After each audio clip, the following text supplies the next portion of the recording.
Hello friends, आज के इस वीडियो में बहुत ही इंपॉर्टेंट टॉपिक के बारे में डिस्कस करने वाला हूं। तो आने वाले समय में और 2021 में जो मेरा फेवरेट और प्रिफर्ड पोर्टफोलियो है, स्टॉक जो बेस्ट स्टॉक का मुझे पर्सनली काफ़ी ज़्यादा पसंद है, मैं उसके बारे में डिस्कस करने वाला हूं इस पार्टिकुलर वीडियो में। तो डेफिनेटली इस वीडियो को अंत तक देखिए ताकि आपको किसी भी तरह का कोई डाउट ना हो। डेफिनेटली बहुत मेहनत करके, बहुत इन्वेस्टिगेशन करके मैं ये पोर्टफोलियो तैयार किया हूँ, जो आने वाले समय में आपको भी बेहतरीन रिजल्ट दे सकता है, मुझे ऐसा लग रहा है। राइट। तो डेफिनेटली आपको, अगर आप चाहें तो इन जो भी मैं स्टॉक में पिक किया हूँ, मुझे जो काफ़ी ज़्यादा पर्सनली अच्छा लगता है, वो उसमें अगर चाहें तो आप भी इन्वेस्ट कर सकते हैं। तो चलिए, ज़रूर ये वीडियो आपको मदद करेगा आपको ये डिसाइड करने के लिए कि कौन सा बेहतरीन पोर्टफोलियो हो सकता है, किन किन स्टॉक में आपको इन्वेस्ट करने की ज़रूरत है। बहुत सारे ऐसे भी स्टॉक हैं जिनको आपको अवॉइड करने की ज़रूरत है। तो चलिए इसके बारे में डिटेल में इस पार्टिकुलर वीडियो में देखेंगे। उससे पहले डिस्क्लेमर, आगे बढ़ते हैं। तो ये देख सकते हैं। ओके, इससे पहले मैं आपको साइट पर लेकर आ जाता हूँ। उससे पहले मैं ये लिंक भी आपको मैं प्रोवाइड कर दूंगा डिस्क्रिप्शन में, आप चाहें तो कॉपी करके इन सारे स्टॉक को अभी क्या प्राइस चल रहा है, कितने क्वांटिटी आप बाई कर सकते हैं, इन सारे चीज़ों का डिटेल आपको मिल जाएगा। तो ये लिंक मैं आपको प्रोवाइड कर दूंगा। जो भी मैं इस पार्टिकुलर वीडियो में बता रहा हूँ वो मैं अपने ब्लॉग में मैं प्रोवाइड कर दिया हूँ, ताकि फ्यूचर रेफरेंस के लिए डेफिनेटली ये आपको मदद कर सकता है। ठीक है। तो वेबसाइट का लिंक मैं आपको दे दूंगा। worldgyan.com मेरा पेरेंट चैनल है, पेरेंट वेबसाइट है, तो वहाँ पर आप विजिट करके आप चेक कर सकते हैं इन सारे डिटेल को। मैं जल्द ही वहाँ पर लॉन्च कर दूंगा। ओके, तो चलिए सबसे पहले समझते हैं। सबसे पहले पोर्टफोलियो में मेरा जो स्ट्रेटजी है थोड़ा अलग है। मैं मंथली एसआईपी के फेवर में नहीं हूँ यहाँ पर कि कोई भी प्राइस हो, एक डेट को मुझे बाई करना है तो करना है, प्राइस अप जाए डाउन जाए, नहीं, मेरा वो स्ट्रेटजी नहीं है। हमारा क्या स्ट्रेटजी होना चाहिए, जो मैं पर्सनली प्रीफर करता हूँ, वो आप भी ये स्ट्रेटजी फॉलो कर सकते हैं। मैं 3 मंथ के टाइम में एक पार्टिकुलर स्टॉक को ऑब्जर्व करूँगा। उस 3 मंथ में अगर कोई स्टॉक अगर लो पे मिल रहा है, लो रेट पे मिल रहा है, तो मैं उसे पिक कर दूंगा। अगर बहुत ज़्यादा हाई वैल्यूएशन पे मिल रहा है तो मैं छोड़ दूंगा। अगर ट्रेंड छूट रहा है तो मैं छोड़ दूंगा। छूट गया है तो दौड़ कर पकड़ने की कोशिश मैं नहीं करता हूं। अगर बहुत ज़्यादा ग्रोथ हो चुका है, कंसोलिडेट कर रहा है, तो मैं नहीं पकड़ूंगा, उस स्टॉक को मैं बाई ही नहीं करूंगा। राइट। तो ये एक मेरा स्ट्रेटजी है। तो जो भी मैं इस वीडियो में बताने वाला हूँ, जो भी स्टॉक के बारे में डिस्कस करने वाला हूँ, इन सारे स्टॉक में आपको भी, मुझे लगता है कि यही स्ट्रेटजी आपको अपनाना चाहिए। कब बाई करना है, कब वैल्यूएशन लो होगा, इसके बारे में मैं अपने ऑडियंस को अपने यूट्यूब चैनल के माध्यम से मैं बताता रहूँगा कि अब ये बेहतरीन टाइम है आपको इन्वेस्ट करने का। तो आप ऐसे करके एसआईपी कर सकते हैं। तो इन सारे स्टॉक में मैं जो भी क्वांटिटी में बाई करने वाला हूँ, लास्ट 3 मंथ में बाई करूँगा।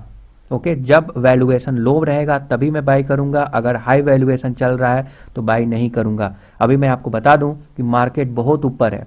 ठीक है, मार्केट जो है बहुत ही हाई वैल्यूएशन पे। ये पिरामिड आपको पता ही होगा। अभी आप इस जगह पे हो सकता है बैठे होंगे, या इस जगह पे, तो बहुत तेजी से नीचे भी गिर सकता है। मतलब इतना तेजी से भाग रहा है मार्केट, इसका कोई लॉजिक ही नहीं है। बहुत सारे खराब स्टॉक भी बहुत बेहतरीन परफॉर्मेंस दे रहे हैं। इसका मतलब ये नहीं है कि स्टॉक में जान आ गया, उस कंपनी में अचानक से बहुत ज़्यादा ग्रोथ हो गया कोरोना के टाइम में, नहीं। ये आपको भी ये बात समझने की ज़रूरत है। नाउ बहुत सारे रिटेल इन्वेस्टर और आप लोग जागरूक होने से आप सेविंग अकाउंट में जो इन्फ्लेशन को भी बीट नहीं कर पा रहा था वो अमाउंट, आप यही सोच रहे थे कि मेरा आज का जो रुपीज़ है आने वाले समय में भी उसका वैल्यू इतना ही बना रहे, उसके लिए क्या करूं। तो उसके लिए आप बहुत तरह का चीज़ें करते थे, बट आजकल लोग जागरूक हो रहे हैं, तो डेफिनेटली स्टॉक मार्केट में इन्वेस्ट कर रहे हैं। तो उसके वजह से भी मार्केट ऊपर जा रहा है। और मैं आपको बता दूं, क्योंकि मार्केट ऊपर जा रहा है तो कई सारे रिटेल इन्वेस्टर अब जागे हैं नींद से। मुझे उन्हें अब लगता है कि नहीं, अब ये मार्केट जुआ नहीं है, अभी पहले वाला सिचुएशन नहीं आएगा, उन्हें ऐसा लगता है, और अब वो भी बाई करना स्टार्ट कर रहे हैं। हायर पे बाई कर रहे हैं, आप समझ सकते हैं। ऊपर में बाई कर रहे हैं, जब मार्केट गिरेगा तो क्या होगा आप समझ सकते हैं। मैं आपको बोलूँगा कि आपको इन्वेस्ट करना है, बट सपोज एट 100%, अगर सपोज एट 1 लाख है तो 20 लाख इन्वेस्ट कीजिए ना। अगर आपके पास 1 लाख है तो 20,000 इन्वेस्ट कीजिए, 80,000 सेव करके रखिए। सारा पैसा इसी में लगा देना ऐसा सही नहीं है, राइट। इससे पहले जो नए लोग हैं वो तो सेविंग ही करते थे, अचानक से सारा पैसा स्टॉक मार्केट में क्या ज़रूरी है, राइट। तो डेफिनेटली सारा पैसा आपको मार्केट में नहीं लगाना चाहिए, धीरे धीरे करके लगाना चाहिए, एसआईपी मोड में लगाना चाहिए, ताकि अगर और मार्केट जो स्टॉक ऊपर जा रहा है ना उसमें तो बिल्कुल भी नहीं लगाना चाहिए, हो सकता है उसके और भी ऊपर जाए, तो ट्रेन अगर छूट रहा है तो छोड़ दीजिए, आपको पकड़ने की ज़रूरत नहीं है। नीचे आएगा, कंसोलिडेट करेगा, तभी आपको बाई करना है। आरएसआई वैल्यू अगर नीचे आ जाए और ओवर सोल्ड जोन में आ जाए तभी आपको बाय करना चाहिए, एटलीस्ट मीडियम में रहे। अगर ओवर सोल्ड जोन में प्रॉपर कंफर्मेशन नहीं भी मिल रहा है तब भी एटलीस्ट मीडियम में आपको बाय करना है, टॉप पे बाय बिल्कुल भी नहीं करना है। तो आने वाले समय में मैं आपको वीडियो बनाकर बताता रहूँगा कि कब आपको बाय करना है। ये कुछ इंपॉर्टेंट चीज़ें जो मुझे लगता था कि आपको जानना चाहिए। नाउ चलिए डिस्कस कर लेते हैं इन स्टॉक के बारे में। ओके, तो ये लिंक मैं डिस्क्रिप्शन में दे दूंगा, जिससे आप इन सारे स्टॉक को अपने वॉच लिस्ट में ऐड करके चेक कर सकते हैं। जब भी मौका मिलेगा आप मौके का फ़ायदा उठाएंगे, मौके पर चौका मारना मत भूलिए, मेरा ऐसा रिकमेंडेशन है। तो सबसे पहले हम देखते हैं वो है डिक्सन टेक्नोलॉजी, कंज्यूमर ड्यूरेबल। बहुत सारे सेक्टर के स्टॉक को मैं पिक किया हूँ, पोर्टफोलियो लिटिल बिट डाइवर्स भी है, कुछ ऐसे भी स्टॉक है मैं इंक्लूड नहीं किया हूँ। तो इसका मतलब ये नहीं है कि वो ख़राब है, बट मुझे पर्सनली इन सारे स्टॉक को ज़्यादा प्रेफरेंस देता हूँ, इसीलिए जो है मैं इन्हीं स्टॉक को पिक किया हूँ, राइट। तो सबसे पहला है डिक्सन टेक्नोलॉजी, जिसमें मैं इंटरेस्टेड हूँ बाई करने के लिए। ऑलरेडी हमारे पास भी स्टॉक है डिक्सन टेक्नोलॉजी और अच्छा खासा प्रॉफिट भी हो चुका है। तो क्या आपको कल दौड़कर बाई कर लेना चाहिए? बिल्कुल भी नहीं, कल आपको बाई नहीं करना है। क्यों? मार्केट टॉप पे है, निफ्टी सेंसेक्स टॉप पे है, इट्स ओके, बट ये स्टॉक पार्टिकुलर ये स्टॉक बहुत तेज़ी से ग्रोथ किया है कुछ चंद दिनों में। तो 1 वीक का रिटर्न देखें तो 8%, 1 मंथ का 25-26%, क्या लाजवाब, उससे पहले क्या प्राइस हुआ करता था 1400, आज देखिए 14,000, आज 18,000 हो गया।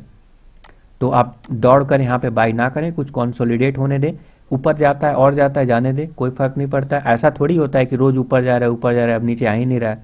अगर ऐसा हो रहा है तब भी आपको बाई नहीं करना है, तब आप और सतर्क हो जाना चाहिए आपको, क्योंकि हो सकता है कि ऑपरेटर की चाल हो और ऊपर लेकर जा रहा है स्टॉक। हालांकि जो मैं स्टॉक बताता हूँ ये बहुत ही फंडामेंटली स्ट्रांग होते हैं स्टॉक, और खास तौर पे इसमें डरने की जरूरत नहीं है। सब पेनी स्टॉक नहीं है जो कि ऑपरेटर भगा सकते हैं उसको, कोई उसमें खरीदने के लिए ना मिले, लिक्विडिटी हाई रहता है, जब भी आप सेल करने जाएंगे फट से सेल हो जाएगा।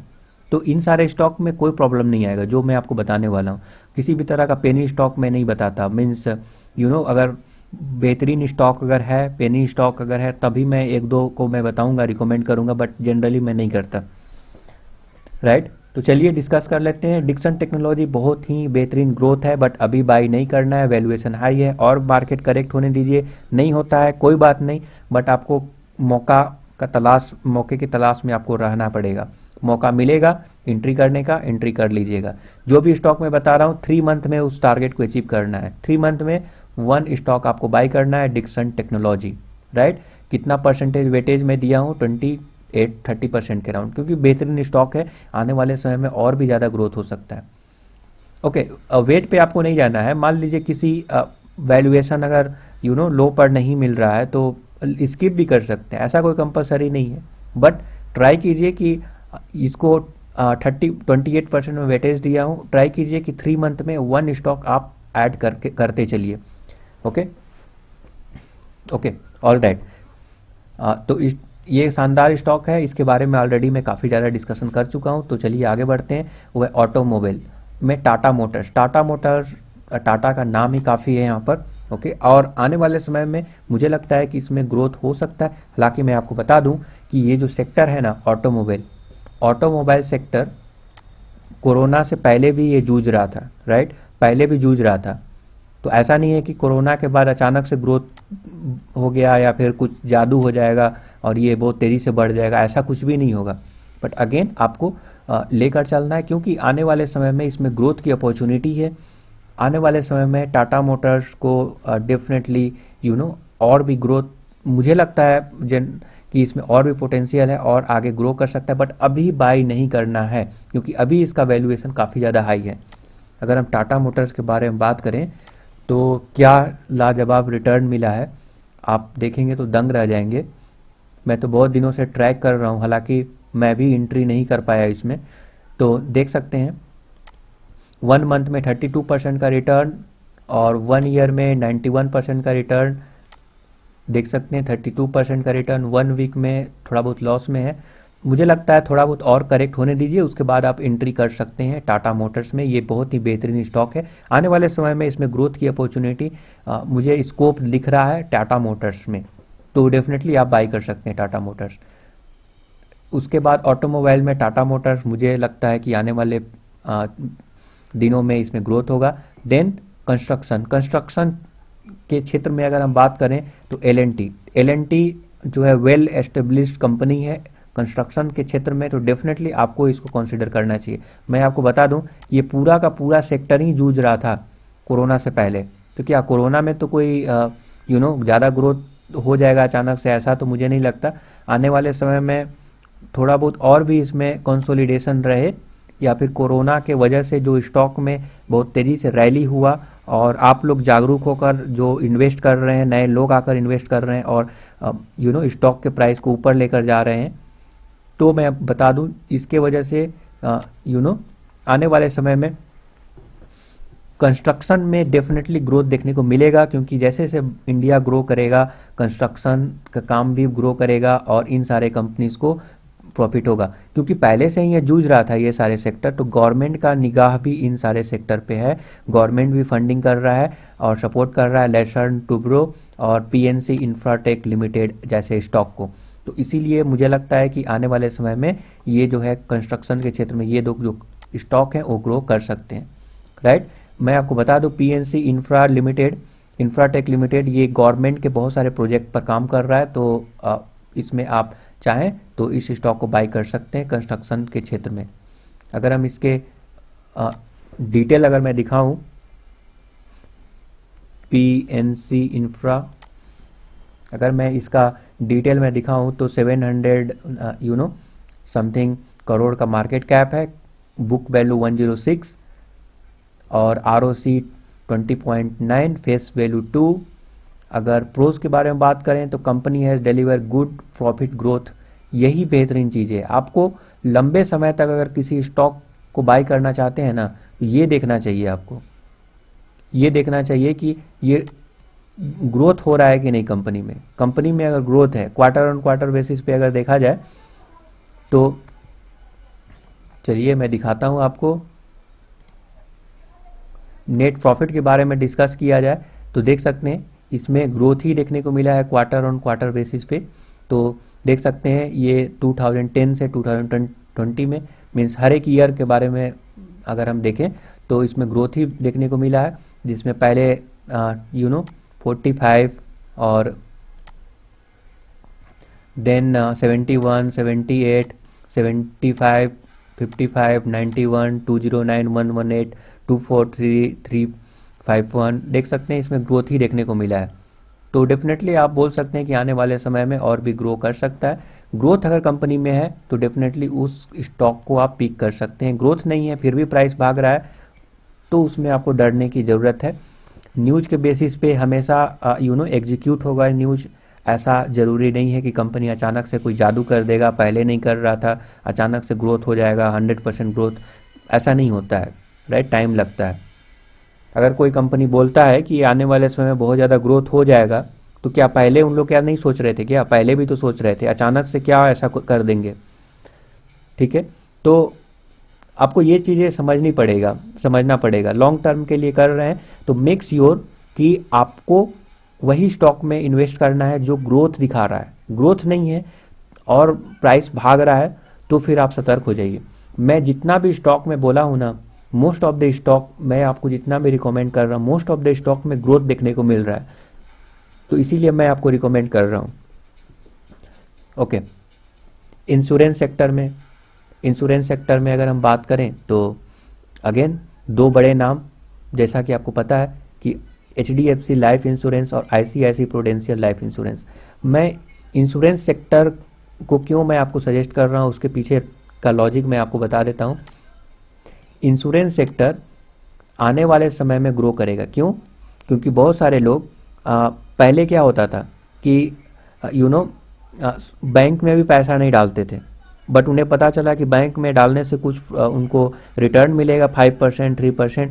तो बहुत सारे जो ग्रामीण लोग हैं और जो भी जनता है भारत में अब बैंक में डालने लगे। अब उनको जो है टाइम टू टाइम उनको ये एहसास होने लगा कि अभी भी जो प्राइस है, जो उनका मनी है, वो डिप्रिसिएट कर रहा है। आज जो उसका 100 का वैल्यू है, कल 100 नहीं रहेगा। वो यही सोच रहे हैं कि आज का 100 का वैल्यू कल का भी 100 रहे, उसके लिए क्या करना चाहिए। तो अलग अलग इंश्योरेंस, अलग अलग सेक्टर में वो जो है अपना पैसा इन्वेस्ट करते हैं। फॉर एग्जांपल LIC हो गया, ये सब में अगेन वहाँ पे ज़्यादा प्रॉफिट नहीं होता है, बट एटलीस्ट इन्फ्लेशन को बीट कर पाए, इसलिए उन लोग वहाँ पर जाकर पैसे को सेव करने का प्रयास करते हैं। बट आजकल लोग इंश्योरेंस सेक्टर में ज़्यादा जा रहे हैं, लाइक टर्म इंश्योरेंस और लाइफ इंश्योरेंस। ओके, तो डेफिनेटली इन सारे कंपनी को फ़ायदा होगा और ये जो है बेहतरीन कंपनीज हैं, HDFC लाइफ और ICICI प्रूडेंशियल। मैं देखिए ICICI प्रूडेंशियल उतना बेहतरीन नहीं है, मुझे ऐसा लगता है। बट मुझे ऐसा लगता है कि कंपनी का जो एफर्ट है, जो एडवर्टाइजमेंट है, जो मैं पर्सनली मुझे लगता है, क्योंकि मैं ICICI बैंक का यूज़र हूँ, मुझे और मुझे कई बार कॉल आते हैं, राइट। तो बहुत सारे चीज़ों को मैं खुद का भी एक्सपीरियंस और एनालिसिस और जो भी मैं फील कर रहा हूँ उसके अकॉर्डिंग मैं आपको बता रहा हूँ कि ICICI प्रूडेंशियल लाइफ जो है आपको ग्रोथ दे सकता है आने वाले समय में, क्योंकि मैं खुद फील कर रहा हूँ इस चीज़ को। बट ऑन पेपर मुझे HDFC लाइफ इंश्योरेंस में कोई प्रॉब्लम नहीं लगता है, बट मैं इसलिए दो इंश्योरेंस कंपनी को मैं आपको बोल रहा हूँ लेने के लिए, बिकॉज अगर मान लीजिए बाय द वे अगर लॉस अगर होने लगा एक में, तो एक जो है आपको रिकवर कर दे। और प्राइस भी जो है सिंस ये बहुत बड़ा है तो प्राइस भी ज़्यादा रहेगा और ICICI थोड़ा कम कॉस्टली मिल रहा है। तो बहुत सारे रीज़न है जो कि मैं दोनों को पिक किया हूँ यहाँ पर। तो ये इंश्योरेंस सेक्टर में दो कंपनी को मुझे आने वाले समय में ग्रोथ नज़र आ रहा है, इसीलिए मैं इंश्योरेंस सेक्टर को यहाँ पे इन दो कंपनी को पिक किया हूँ। नाउ बैंकिंग सेक्टर में हम बात कर लेते हैं। तो HDFC bank, no doubt HDFC bank में तो कोई डाउट करने की बात ही नहीं है। आज उसका प्राइस जमीन HDFC का ग्रोथ जो है काफ़ी ज़्यादा शानदार है। ऐसे बहुत सारे बैंक जूझ रहे हैं, बट HDFC टॉप बैंक है। टॉप बैंक होने की वजह से मैं आपको रिकमेंड करूंगा कि HDFC में आप चाहें तो बाई कर सकते हैं। HDFC सेफ है, ज़्यादा रिटर्न नहीं देगा, स्टिल मैं बोल रहा हूँ ज़्यादा रिटर्न आप एक्सपेक्ट नहीं कर सकते, बट आप ये बोल सकते हैं कि मनी आपका सेफ रहेगा क्योंकि ज़्यादा गिरावट नहीं होगा। ये सबसे खास बात है इसमें अपसाइड 15 से 20% का CAGR आपको मिल सकता है HDFC बैंक में। नाउ यस बैंक जैसा कि आपको पता है ये डूबा हुआ बैंक है, मतलब डूबा हुआ तो नहीं बोलना चाहिए हमको, अभी रिकवर कर रहा है। बट देखिए बैंक इतना जल्दी नहीं डूबता है, बंद नहीं हो जाएगा, वो रहेगा।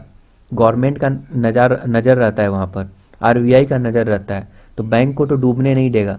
तो आज नहीं कल ये तो ऊपर आएगा। अभी जो है बहुत नीचे मिल रहा है, तो मुझे लगता है अभी ले लेना बेटर होगा। इसीलिए मैं एक यस बैंक को पिक किया हूँ, जिसमें मैं आपको बता दूं कि ये पेनी स्टॉक की तरह है, बट स्टिल मुझे लगता है कि ये और अच्छे से रिकवर करेगा और आने वाले समय में जो है बेहतरीन ये रिजल्ट पेश करेगा यस बैंक। तो अगर इस लेवल पे अगर बाय करते हैं तो आप मल्टी बैगर का भी बनने की भी संभावना है, जिसमें मुझे नहीं लगता है कि इससे नीचे जाएगा। मतलब कितना नीचे जाएगा, 12 रुपीज़ 13 रुपीज़, थोड़ा बहुत लॉस तो आपको झेलना ही पड़ेगा। अगर जाता है तो फिर जाने दीजिए, बट मुझे पर्सनली लगता है कि यस बैंक आने वाले समय में ग्रो कर सकता है, क्योंकि गवर्नमेंट की भी नज़र रहेगा इस बैंक पे। नाउ केमिकल सेक्टर में अगर बात करें तो दीपक नाइट्रेट ऑलरेडी अच्छा ग्रोथ कुछ चंद दिनों में दिखा चुका है। दीपक नाइट्रेट अगर मैं दिखाऊं आपको तो देख सकते हैं 1 मंथ में 7% का रिटर्न, 1 वीक में आप अगर देखें तो 1 वीक में 1 सेकेंड ओके, तो 7-8% का रिटर्न आपको यहाँ पे देखने को मिल रहा है। मैं खुद इसको होल्ड करता हूँ मुझे 13% का रिटर्न देख सकते हैं अभी खुद मिला हुआ है। तो दीपक नाइट्रेट आपको बाई करना है लो वैल्यूएशन पे मिले, जब भी 3 मंथ में नज़र रखना है, जब लो पे मिलेगा तो बाई कर सकते हैं। इस लेवल पे अभी थोड़ा वेट कीजिए, थोड़ा और नीचे आएगा तो आप बाई कर लीजिएगा। दीपक नाइट्रेट मुझे लगता है कि आने वाले समय में ग्रोथ देखने को मिलेगा, ऑलरेडी अपना परफॉर्मेंस दिखा चुका है। 159% का ग्रोथ 1 ईयर में देख सकते हैं, काफ़ी सॉलिड रिटर्न है। 3 ईयर में 300% का रिटर्न और 5 ईयर में 1675% का रिटर्न, मतलब मल्टी वैगर है। तो ये क्या दर्शाता है? ये दर्शाता है कि आने वाले समय में भी ये ग्रो करेगा, राइट। आने वाले समय में ही भी ग्रो करेगा, क्योंकि ये ग्रोथ देख सकते हैं ग्राफ दिखा रहा है कि ऊपर ही जा रहा है, नीचे तो कभी आया ही नहीं। थोड़ा बहुत कंसोलिडेशन दिखाया था, कंसोलिडेशन पेज, बट स्टिल मुझे लगता है कि ऊपर ही जा रहा है और आने वाले समय में और भी ऊपर जाएगा। बाई एंड डीप करते रहना है आपको दीपक नाइट्रेट में। ओके, अगर हम दीपक नाइट्रेट के बारे में कुछ अगर हम बात करें तो चलिए उसके डिटेल देख लेते हैं। दीपक नाइट्रेट, इसका कुछ प्रो एंड कॉन्स। तो अगर हम यहाँ पे देखें प्रोज में, स्टॉक इस देखिए, इसमें अगर हम स्क्रीनर वेबसाइट पे आए तो वहाँ पे क्या बोल रहा है कि इसमें बहुत सारे प्रोज हैं, देख सकते हैं इतने सारे प्रोज हैं। कॉन्स कोई कॉन्स ही नहीं है, बुक वैल्यू से ज़्यादा अब इतने सारे प्रोज रहेंगे, इतना बेहतरीन स्टॉक है। तो बुक वैल्यू से 8.2 टाइम्स, तो ऑफकोर्स ये ऊपर इसका वैल्यू तो रहेगा ही ना। बहुत सारे स्टॉक में तो 25, 30 और कई गुना ज़्यादा जो है बुक वैल्यू से ज़्यादा के ऊपर जो है ट्रेड कर रहे हैं। तो ये तो 8.23 ही है। तो डेफिनेटली अगर हम स्क्रीनर के हिसाब से देखें तो ये बेहतरीन है, ग्रोथ है, मतलब बहुत सारे इसमें एडवांटेज है। डेट्स वाई मुझे लगता है पर्सनली कि दीपक नाइट्रेट आने वाले समय में और ग्रो करेगा और बड़ा मुनाफा आपको लेकर देगा। ओके, तो चलिए नेक्स्ट स्टॉक की ओर आगे बढ़ते हैं। नेक्स्ट स्टॉक है alkyl amine. Again alkyl amine भी बेहतरीन स्टॉक है, नो डाउट बेहतरीन, चंद दिनों में कुछ रिटर्न दे चुका है और आने वाले समय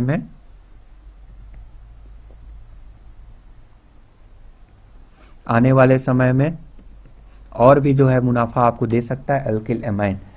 अगेन अगर 5 ईयर का देखें तो 1600% का रिटर्न, मल्टी बैगर है ये। 3 ईयर में 739, 1 ईयर में अगेन 245, क्या लाजवाब रिटर्न है, मतलब क्या बताया जाए इस स्टॉक के बारे में। 1 मंथ में 12% का रिटर्न, आगे और भी बढ़ेगा, स्प्लिट भी देने वाला है।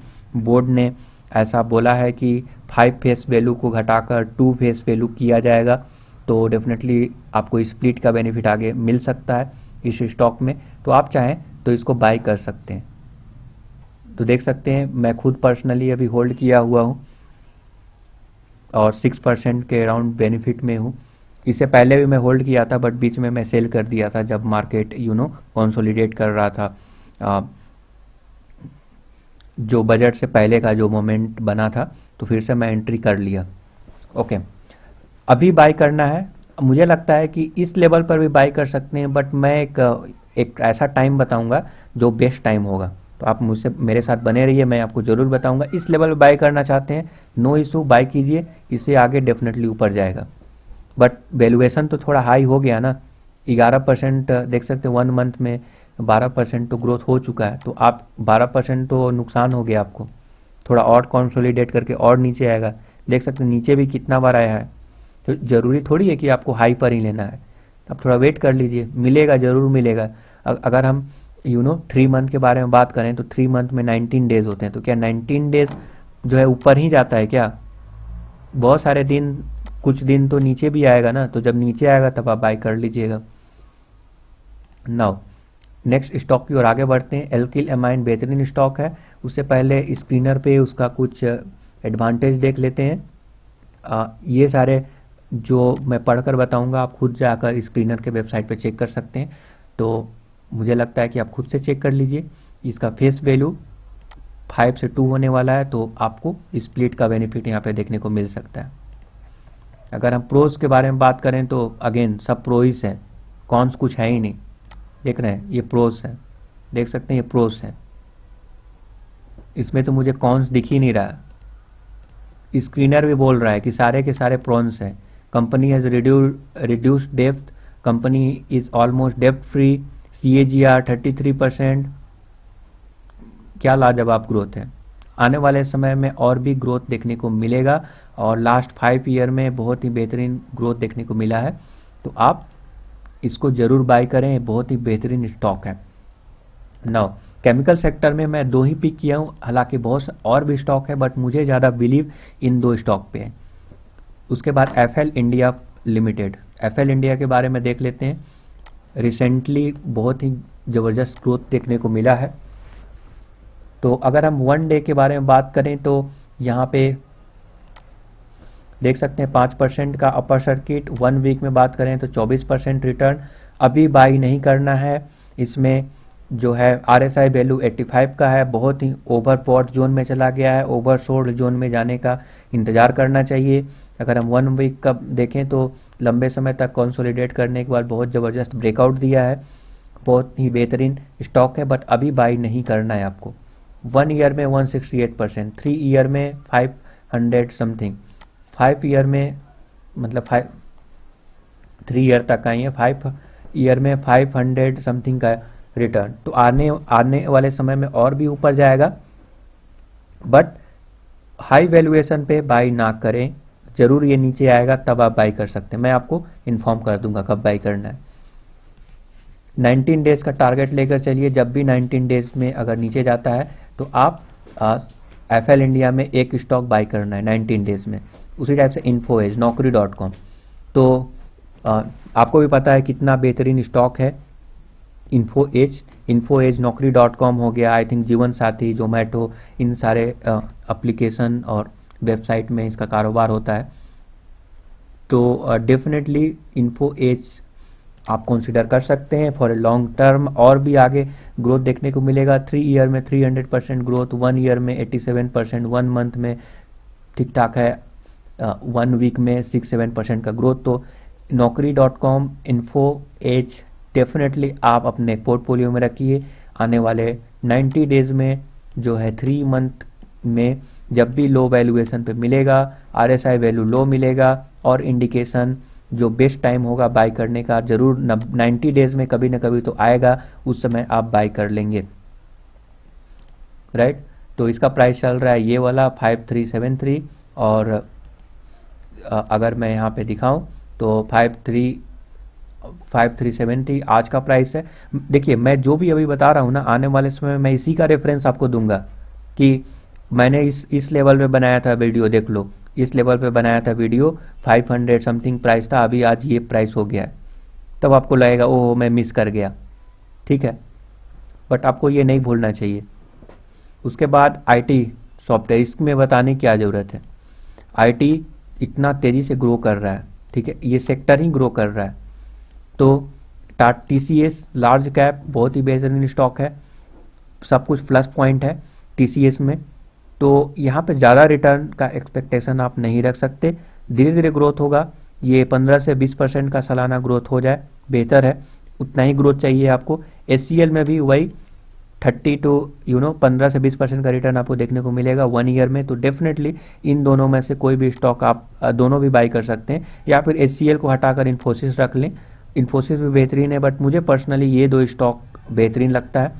मान लीजिए एक लॉस में जाएगा तो एक ऊपर ऐसे करके, तो दोनों एवरेज आउट कर देगा। तो मुझे लगता है कि हालांकि मैं आपको बता दूं, मुझे कहीं से भी नहीं लगता है कि इसमें लॉस होगा, आने वाले समय में और भी ग्रोथ देखने को मिलेगा, राइट। ये सेक्टर और भी ग्रोथ होगा। और कोविड के बाद तो लोग हैबिचुएट हो गए हैं, इंटरनेट की दुनिया में आ चुके हैं, उन्हें वेबसाइट यूज करना काफ़ी ज़्यादा पसंद आ गया है। तो डेफिनेटली आने वाले समय में और भी वेबसाइट और वेब डेवलपमेंट के मेंटेनेंस की काम होते रहेंगे, और बहुत सारे और भी मोबाइल ऐप और एप्लीकेशन डेवलपमेंट होता रहेगा। तो इन सारे कंपनीज़ को इन सारे प्रोजेक्ट का ऑफर मिलेगा मेंटेन करने के लिए, डेवलप करने के लिए। तो इन सारे जो कंपनीज़ हैं और भी ग्रो करेंगे आने वाले समय में। तो पहले ही ग्रो कर रहे हैं, बट आने वाले समय में और भी ग्रो करेंगे। डेफिनेटली आपको ज़्यादा वेटेज देना चाहिए, मैं तो कम दिया हूँ क्योंकि मुझे थोड़ा ज़्यादा रिटर्न, मैं चाहता हूँ कि थोड़ा ज़्यादा रिटर्न मिले, तो वैसे स्टॉक को मैं ज़्यादा पिक किया हूँ। बट स्टिल आप चाहें तो इसमें मैं 11% का वेटेज दिया हूँ यहाँ पर, और 9% मतलब आईटी सेक्टर का 20% मैं वेटेज आईटी सेक्टर में दिया हूँ कि अगर आप चाहें तो आईटी सेक्टर में आप बाई कर सकते हैं। तो 20% मैं वेटेज यहाँ पे दिया हूँ आईटी सेक्टर में। ओके, मुझे फ्यूचर में ग्रोथ लग रहा है, ज़्यादा रिटर्न नहीं भी देगा बट लॉस की संभावना भी कम है। दैट्स वाई मैं रिकमेंड करूँगा कि आईटी सेक्टर को थोड़ा ज़्यादा वेटेज आपको देना पड़ेगा। तो मैं आशा करता हूँ कि आपको समझ में आ गया, और मैं इस वीडियो के डिस्क्रिप्शन में ये लिंक दे दूंगा ताकि जो भी स्टॉक आप वीडियो में देख रहे हैं, वीडियो में कभी कभी आप बीच में स्किप करके चले जाते हैं, और तो फिर इन सारे स्टॉक को कॉपी पेस्ट करके आप चाहें तो अपने पोर्टफोलियो में वॉच लिस्ट में डाल सकते हैं। उसके लिए मैं आपको लिंक दे दूंगा, ये रहा लिंक। ये जो worldgyan.com है मेरा जो वेबसाइट है, उस वेबसाइट में आपको इन सारे स्टॉक का डिटेल यहाँ पे दिखने को मिल जाएगा जो भी मैं डिस्कस किया। फॉर एग्जांपल दीपक नाइट्रेट, उसका करेंट प्राइस ये चल रहा है, जो फ्यूचर के रेफरेंस जब मैं दूंगा तो आपको पता चलेगा उस समय प्राइस क्या था, और मैं जब वीडियो बनाऊंगा उस समय का दिखाऊंगा। ठीक है, इसमें 5 स्टॉक में बोल रहा हूँ, और ये सारे चीज़ें 30 डेज 3 मंथ में आपको अचीव करने हैं। राइट, जब वैल्यूएशन लो हो तभी आपको बाई करना है। टेक्निकल एनालिसिस कीजिए, प्रॉपर टेक्निकल एनालिसिस करके बेस्ट एंट्री टाइम जब होगा तभी आप एंट्री कीजिए। ट्रेंड छूट रहा है, छूटने दीजिए, आपको बाई नहीं करना है अगर मार्केट ऊपर जा रहा है तो। ठीक है, टेक्निकल एनालिसिस कीजिए, बॉटम लाइन पता कीजिए और वहीं पे आपको बाई करना है। और हर एक 3 मंथ में एसआईपी करना पड़ेगा। तो मतलब 6 मंथ में, जैसे कि इस मंथ में दीपक नाइट्रेट 5 क्वांटिटी बाई कर लिए, इस मंथ नहीं, आने वाले 3 मंथ में, एक क्वार्टर में आपने इस क्वार्टर में 5 क्वांटिटी बाई किए, नेक्स्ट क्वार्टर में फिर से 5 क्वांटिटी बाई करेंगे, और जो 5 क्वांटिटी बाई कर रहे हैं तो उसमें एक क्वांटिटी बाई करेंगे। जैसे मार्केट करेक्ट हुआ, एक क्वांटिटी बाई कर लिए, आपको लगता है टेक्निकल्स बोल रहे हैं कि बेस्ट टाइम है बाई करने का तो बाई कर लिए। नेक्स्ट टाइम और करेक्ट होगा, एवरेज करने का भी मौका मिलना चाहिए, तो एक क्वांटिटी और बाई कर लिए। ऐसे करके आपको इन्वेस्ट करना है, लॉन्ग टर्म के लिए आपको बेहतरीन रिजल्ट देखने को मिलेगा। ठीक है, लिंक डिस्क्रिप्शन में दे दूंगा ताकि आप कॉपी करके पेस्ट करके और अपने वॉच लिस्ट में एटलीस्ट डाल कर रखें इन सारे स्टॉक को, जो आने वाले समय में और इन्वेस्टमेंट इसमें कर सकते हैं जब मार्केट करेक्ट होगा। और टेक्निकल एनालिसिस से ये पता कर पाएंगे कि अब बेस्ट टाइम है बाई करने का। तो अलग अलग स्ट्रेटजी होते हैं कि अगर मार्केट बुल में हो तो कैसे स्टॉक को पिक करेंगे, अगर बियर में है तो फिर कैसे स्टॉक को पिक करेंगे, तो वो सब स्ट्रेटजी आपको फॉलो करने पड़ेंगे। आप बहुत सारे यूट्यूब चैनल्स हैं, ब्लॉग्स हैं, बुक्स हैं, उन सारे चीज़ों को आप पढ़कर आप सीख सकते हैं। अगर आप कमेंट करिएगा तो मैं बता सकता हूँ, या फिर मैं तो आपको सजेस्ट करता हूँ टेक्निकल एनालिसिस और इन सारे चीज़ों को इन्वेस्टिगेट करके ही मैं आपको बताता हूँ। तो मिलेंगे नेक्स्ट वीडियो में, तब तक के लिए धन्यवाद, थैंक यू।